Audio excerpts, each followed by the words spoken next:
In this tutorial, I'm going to show you this incredibly easy way to set up this alternating color pattern effect in Cavalry. If you are coming from After Effects, there's no expressions or crazy tricks needed. It's super easy, and I'm going to show you on this example animation that I've already created.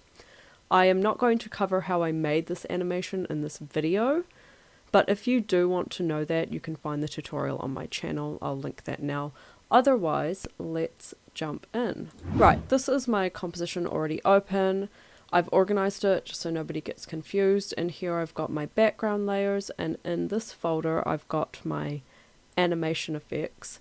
But in this text shape group, you can see I've got a text layer here and a rectangle shape. And if I play through, you can see that everything is the same color, and I want to change that. So I am going to press on this plus sign and type in color array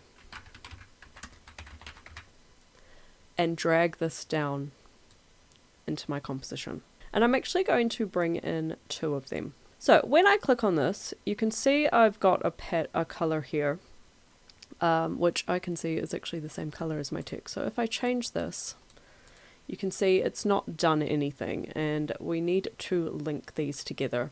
So on my text, which I'm going to color first, I'm going to go to fill, and all I need to do is drag this to connect it to my fill color. And if I play through now, you can see it's changed the color completely. So to give it the alternating effect, I'm going to go back to color array, and I'm going to click add a color, and you can select it to change it to whatever color you want. You can add as many as you want, but just so you know, I did test it. If you go past the amount of duplicates that you have, it will just stop. And if I uncheck auto index and, for instance, just chose the color 1, I could manually do it, which could be really cool if you wanted to keyframe it. For example, I'll do 1 here and then change it to 2. And I can also click reverse, and it will go in the, if I click reverse, it will change the order that it's showing. And it works the same on rectangle shapes. It's all the same. Just drag it in and change the color to whatever you like. There you have it.